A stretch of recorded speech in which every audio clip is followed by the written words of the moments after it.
আগেকার মাদ্রাসাগুলোতেও নিয়ম ছিল কি জানেন, প্রত্যেক ক্লাসের ছাত্ররা উস্তাদের সামনে কিতাব নিয়ে যাইতেন। দেশ গ্রামের এখনো অনেক মাদ্রাসার নিয়ম হলো, গ্রাম অঞ্চলের এখনো অনেক মাদ্রাসার নিয়ম, ক্লাস শেষ করে ছাত্ররা করার পর কিতাবগুলা নিয়ে পরের ঘন্টা পরের ক্লাস যেই কিতাব যে উস্তাদের কাছে ওই কিতাবটা নিয়ে ওই উস্তাদের রুমে চলে যায়। তা এখন তো আপনার আর ওই নিয়ম না, এখন উস্তাদরাই ক্লাসে ক্লাস। উচিত ছিল আসা না যাওয়া, যাই হোক সে বিষয়ে বলছি না। মুসা আলাইহিস সালাতু ওয়াস সালাম খজিরকে তালাশ করার জন্য বের হয়ে গেলেন। হিস্ট্রিতে আমি যাব না, খজিরের ব্যাপারে আমার লম্বা আলোচনা আছে। আপনারা যারা আমার বয়ান দেখেন ও দেখছেনও হয়তো দেখে থাকবেন, লম্বা আলোচনা আছে দেখবেন। মুসা আলাইহিস সালাতু ওয়াস সালাম বিশাল একটা ঘটনা ঘটছে, ঘটার পর যাক খজিরকে পাইছে, পাওয়ার পর সালাম দিস। খজির বললেন কে এখানে আবার সালাম কোত্থেকে? মুসা নবী বললেন মুসা। কোন মুসা? বনি ইসরাইলের মুসা। জি বনি ইসরাইলের মুসা। আপনি এখানে? আল্লাহ বলছে আপনি এমন বিদ্যা জানেন যে বিদ্যা আমি জানি না, সেই বিদ্যা অর্জন করার জন্য আপনার কাছে আসছে। ইতিমধ্যে একটা পাখি সমুদ্রের মধ্যে মুখ দিয়া মুখটা উঠেছে, উড়ানোর পর আপনার ঠোঁটের মাথায় সামান্য একটা ফোঁটা লেগে রয়েছে। তো যাই হোক, এই যে পানি ফোঁটাটা আপনার মুখ দিল উঠাইলো, আর এই যে সামান্য একটু পরিমাণ পানি খাইলো, পাখি আর পানি ঠুকুর দিয়ে কটুক খায়। খজির মুসা নবীকে বললেন যে আল্লাহ পাক রব্বুল আলামিনের কাছে এত বিদ্যা, এই সারা পৃথিবীতে যত বিদ্যা আছে আমাদের সবার বিদ্যা আল্লাহর কাছে ওই পাখির মুখে উঠানো সামান্য এই যে ফোঁটাটা দেখলাম, এই এক ফোঁটা পানি, এর মানে আমাদেরকে আল্লাহ এই এক ফোঁটা পরিমাণ বিদ্যা দিছে, আর পুরা মহা সমুদ্র বিদ্যা আল্লাহর কাছে রেখে দিছে। এতেই আম করে তো মনে করেন কে দেখে যে আমার চেয়ে কি বেশি পারে, কি অবস্থা আমগো এক একজনের। হ্যাঁ, শেখুল হাদিস, আল্লামা, মুফতি, মুহাদ্দিস, পোস্টারে এটা না নিলে যাব না, ওইটা না লিখলে আমি যাব না, সেটা লিখতে হবে তারপর যাব, এটা না লিখলে যাবই না। কত শর্ত থাকে আমাদের, ঠিক না? আল্লাহ হেফাজত করেন। কিসের এত শর্ত দিই বলেন? কি যোগ্যতা আছে আমাদের এইগুলা বলা যে এটা লিখতে হবে ওটা লিখতে হবে, না হয় যাব না? সারা দুনিয়াতে একটুক মাত্র বন্টন করে দিছে, তো আমি আপনি পাইছি কটুক, পাইলামই বা কটুক বন্টনে? মহাসমুদ্র তো সেখানে রয়ে গেছে। আল্লাহ কথা বুঝার তৌফিক দান করেন।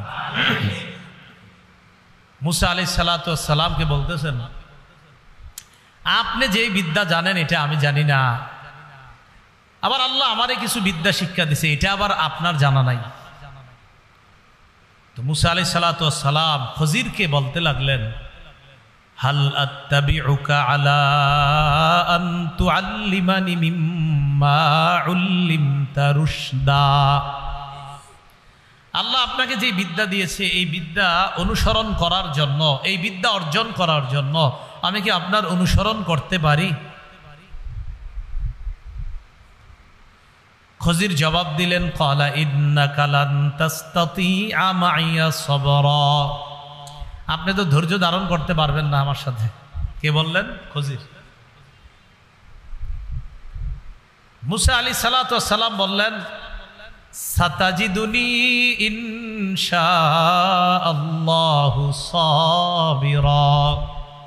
আপনি আমাকে ধৈর্যশীল পাবেন, আপনার সাথে আমাকে নিতে পারেন, ধৈর্যশীল পাবেন। তো খজির বললেন লা তাসআলনি আন শাইইন হাত্তা উহদিসা লাকা মিনহু যিকরা। আমি কিছু না বলা পর্যন্ত আমারে কোনো প্রশ্ন করবেন না, খালি দেখতে থাকবেন আর ধৈর্য ধরতে থাকবেন, কোনো প্রশ্ন করবেন না। এখান থেকে শিক্ষা কি? সামনে আলোচনা পরে যে আমরা শিক্ষা হলো কিছু জানতে হলে ধৈর্য লাগবে, কিছু জানতে হলে ধৈর্য লাগবে, এটা একটা বিষয়। তো দুজন চলতে লাগলেন, যাইতে যাইতে সামনে নদী।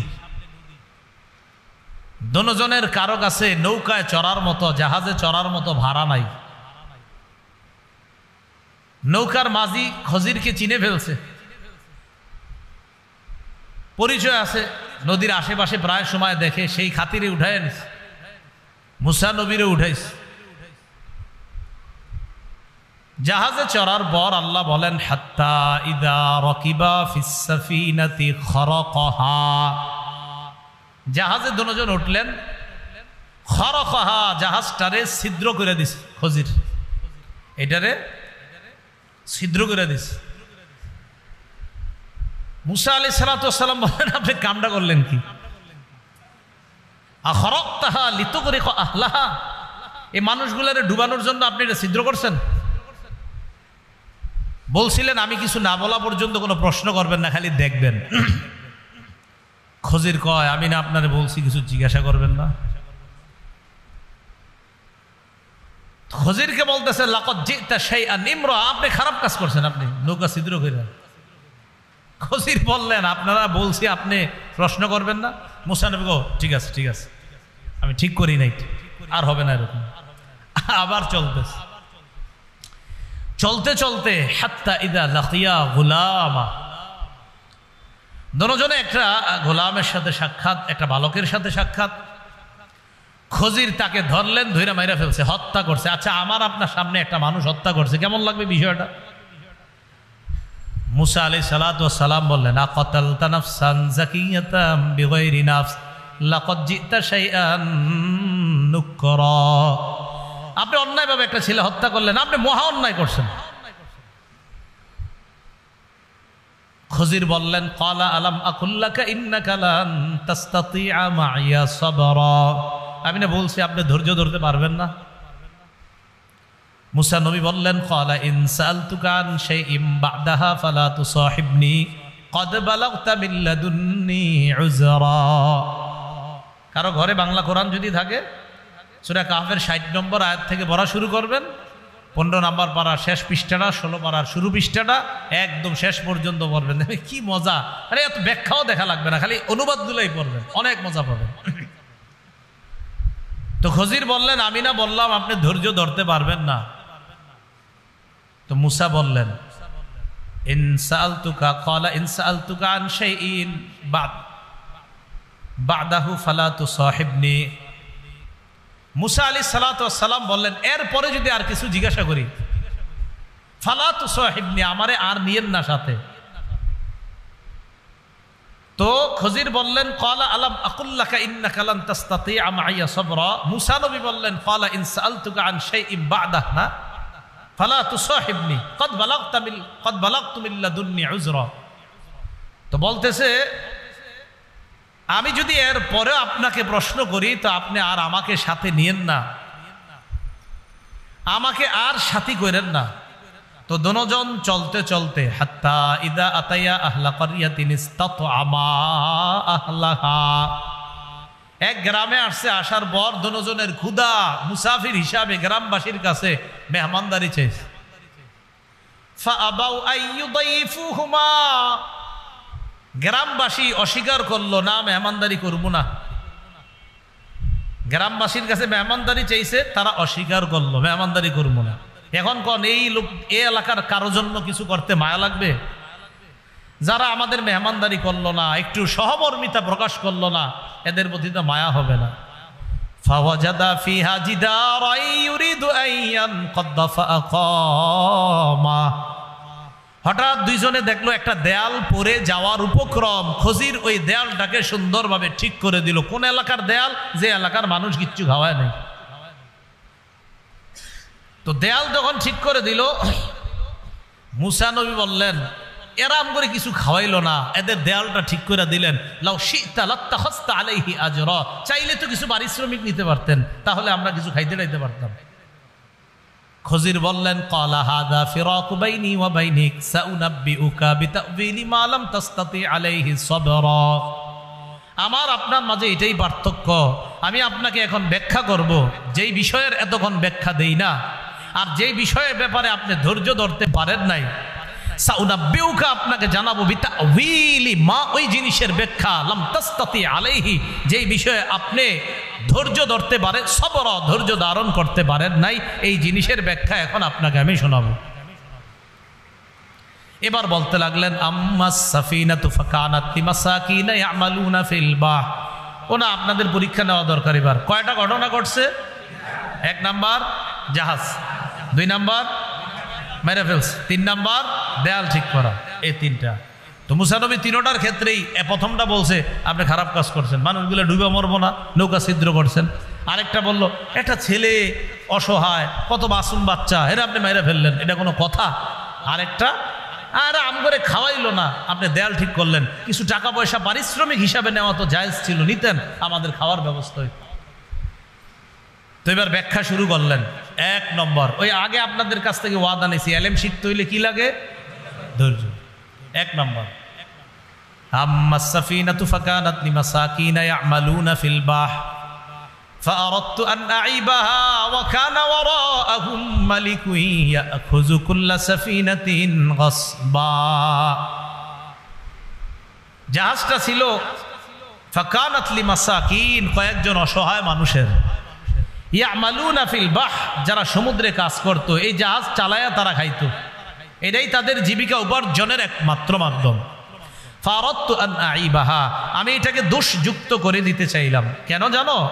ওয়াকানা ওয়ারাআহুম মালিকুন ইয়াখুযু কুল্লা সাফিনাতিন গাসবা, পিছনে এক জালেম বাদশা ছিল, এই জালেম বাদশা ইয়াখুযু কুল্লা সাফিনাতিন, এই সাফিনাতিনের পরে তাফসীর জালালাইন খুলে দেখেন, এখানে ব্যাখ্যা আছে কুল্লা সাফিনাতিন সলিহাতিন গাসবা, প্রত্যেক ভালো ভালো জাহাজগুলাকে ওই বাদশা ছিনতাই করে নিয়ে যায়। আমি এটারে ছিদ্র করে দিলাম, এটা এখন দোষযুক্ত হয়ে গেছে, এটা আর ভালো নাই।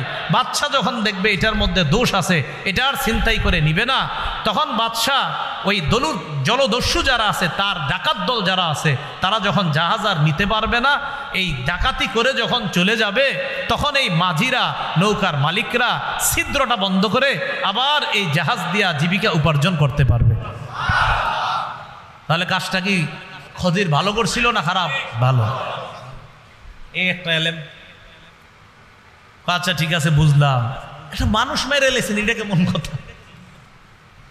তো খজির জবাব দিলেন আম্মাল গোলামু, যে ছেলেটাকে মারলাম, ফাকানা আবাওয়াহু মুমিনাইন, তার 2 বাবা মা এরা ছিল ভালো মানুষ। তো আমি চিন্তা করলাম যে এই ছেলে যখন বড় হবে, আইয়ুরহিকুহুমা তুগয়ানা ওয়া কুফরা, এই ছেলে তাদেরকে বাধ্য করবে নাফরমানি করতে, কুফরি করতে বাধ্য করবে, ও নিজেও কাফের হবে। এই জন্য আমি চিন্তা করলাম এরে যদি আমি হত্যা করি, এর পরিবর্তে আল্লাহ পাক রব্বুল আলামিন এমন সন্তান দান করবে, যেই সন্তানটা হবে নেককার, ভালো একজন সন্তান হবে, যেই সন্তান মা বাবারে খারাপ কাজে নিবে না। তাই এটারে আমি মেরে ফেলছি, এটা থাইকা কোনো লাভ নাই, কারণ এটা সারা জীবন অকর্মণ্য থাকবে, এটা কাফের থাকবে। আল্লাহ একটা বিদ্যার মাধ্যমে আমারে জানায়া দিয়েছে যে এটা হবে কাফের, তাই আমি এটা হত্যা করলাম। আপনার চোখে দেখতে মনে হয়েছে এটা হত্যা, আসলে আল্লাহ তো আমাকে জানায়া দিয়েছে এই ছেলে কেমন হবে, এই জন্য হত্যা করলাম। বাস্তবিক অর্থে তাফসীর কারকরা লেখেন, এই সন্তান হত্যা করার পরিবর্তে ওই দম্পতিকে আল্লাহ একটা কন্যা সন্তান দান করেছেন। এই কন্যার বংশ থেকে 11 জন নবী আল্লাহ বানাইছে। মুসা নবী, আচ্ছা বুঝতে পারলাম, দেয়ালটা ঠিক করছেন, খানাটা না কিচ্ছু খাওয়ায় নেই। খজির বললেন আম্মাল জিদারু ফাকানা লিগুলামাইনি ইয়াতীমাইন ফিল মাদিনা, এই দেয়ালটা যে ঠিক করলাম, এই দেয়ালটা লিগুলামাইনি ইয়াতীমাইনি ফিল মাদিনা ওয়া কানা তাহতাহু কানজুল লাহুমা ওয়া কানা আবুহুমা সালিহা, এই দেয়ালের নিচে তাদের সঞ্চিত সম্পদ ছিল এই 2টা এতিম বালকের, এই 2টা এতিম সন্তানের। দেয়াল যদি একবারে পড়ে যাইতো আর খাজানাগুলা যদি অন্যান্য কেউ দেখতো, চুরি করে নিয়ে যাইতো, আমি আল্লাহর কাছ থেকে বিদ্যার মাধ্যমে জানতে পারলাম এটার নিচে ধনভাণ্ডার আছে, দেয়ালটা এখন লাগায়া দেই। তো আল্লাহ পাক রব্বুল আলামিন চাইলে ফারাদা রাব্বুকা আইয়াবলুগা আশুদ্দাহুমা ওয়া ইস্তাখরিজা কানজাহুমা রাহমাতাম মির রাব্বিক, তারা যখন বড় হবে তখন রবের রহমতের মাধ্যমে তারা তাদের এই সঞ্চিত ধনভাণ্ডারটা নিয়ে যেতে পারবে। এখন তারা ছোট মানুষ, এখন যদি এটা উন্মুক্ত হয়ে যায় অন্য মানুষ তাদের সম্পদটা মেরে দিবে। এরা বড় হওয়ার পর তাদের সম্পদটা আল্লাহর রহমতে আল্লাহই পাওয়ার ব্যবস্থা করে দিবে।